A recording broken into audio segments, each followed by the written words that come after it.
O FOP em Ação, em parceria com Prefeitura Municipal de Ouro Preto, Pró-Reitoria de Extensão e Cultura, Universidade Federal de Ouro Preto e Ampliando Saberes em Saúde, apresenta...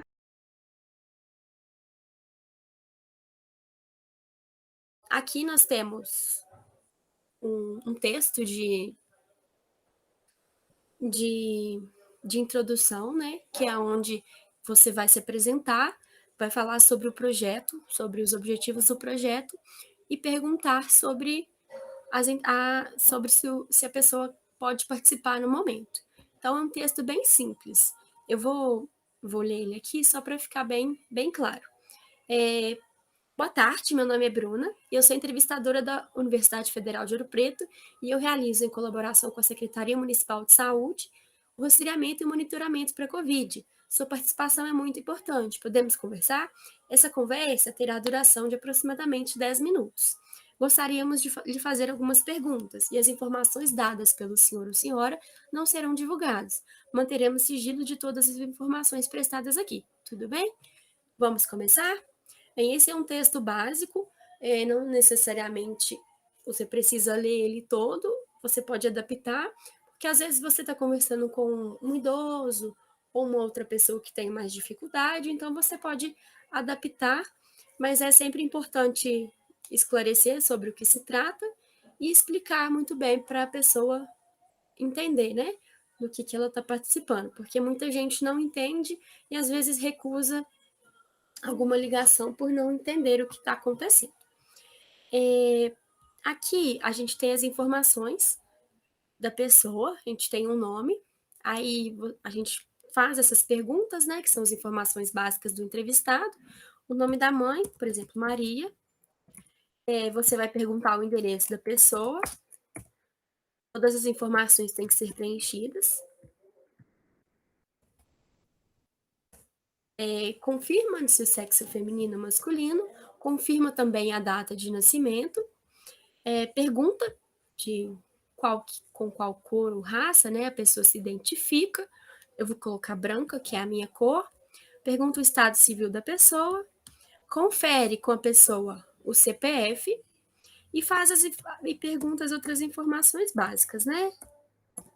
A altura, o peso, se é profissional da saúde, se é profissional de segurança, pergunta sobre o ciclo de vacinação, se já foi vacinado, quantas doses foi vacinado, e também tem a pergunta se na casa da pessoa existe alguém com mais de 60 anos. Caso existir, você faz a pergunta se essa pessoa também já foi vacinada. Nesse segundo bloco, são as informações sobre a saúde do entrevistado.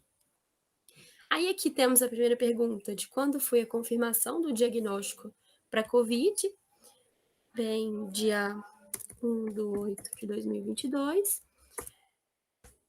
Temos a pergunta se a pessoa foi internada ou não, se ela foi, você coloca, se não foi, você não coloca. É interessante confirmar qual tipo de teste a pessoa realizou, porque às vezes pode ter algum erro. Pergunta o local onde a pessoa realizou esse teste diagnóstico, né? Aqui tem os sintomas, alguns sintomas característicos, e caso a pessoa apresentar algum sintoma, você marca. Caso não apresente nenhum sintoma, você clica na opção nenhum dos sintomas. Quando você clica em algum sintoma, por exemplo, febre maior que 37,8 graus, aparece essa caixinha para você colocar de quando a pessoa começou a apresentar esses sintomas. Por exemplo, começou a apresentar dia 1º de agosto. Essa segunda parte aqui pergunta se a pessoa tem alguma condição ou pertence a algum desses grupos. Aí você pode perguntar se a pessoa tem, ou então listar, né?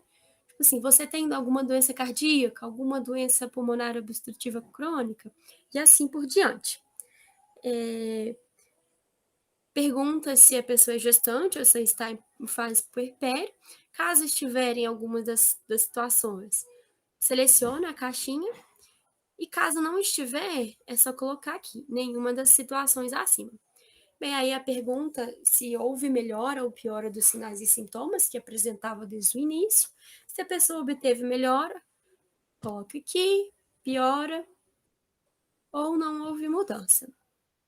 Aqui está perguntando se a pessoa sente algum desses sintomas, né? Falta de ar ou respiração muito acelerada, sensação de desmaio, tontura, visão turva, fraqueza ou palidez, confusão, letargia, persistência ou aumento de febre por mais de 3 dias, retorno da febre por 2 dias afebril.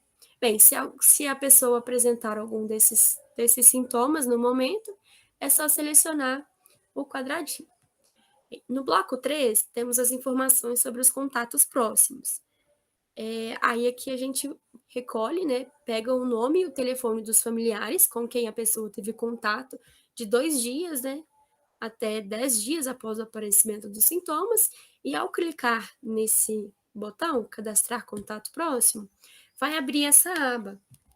E a gente vai cadastrar o nome da pessoa, o telefone dela e a relação com o caso, se foi uma relação domiciliar, se foi extradomiciliar, laboral, escolar, se foi um evento social ou qualquer outra coisa.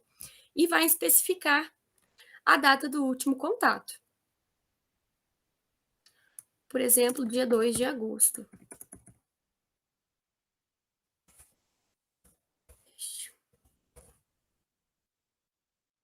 Aí é só clicar em cadastrar e aqui ó, vai aparecer contato cadastrado com sucesso. Após isso, após fazer todas as perguntas, né, a gente vai enviar a entrevista e vai aparecer algumas orientações. A gente sempre lê essas orientações para o paciente, que são orientações básicas, como utilizar máscara o tempo todo, se for preciso cozinhar, usar máscara de proteção, cobrindo boca e nariz. Depois de usar o banheiro, nunca deixar de lavar as mãos com água e sabão, e sempre limpar o vaso e demais superfícies. E algumas outras orientações que são importantes ser passadas para o paciente. A gente vai clicar, após finalizar, né, a leitura dessas orientações, a gente clica nesse próximo e aparece outra orientação, que sobre o uso de máscaras.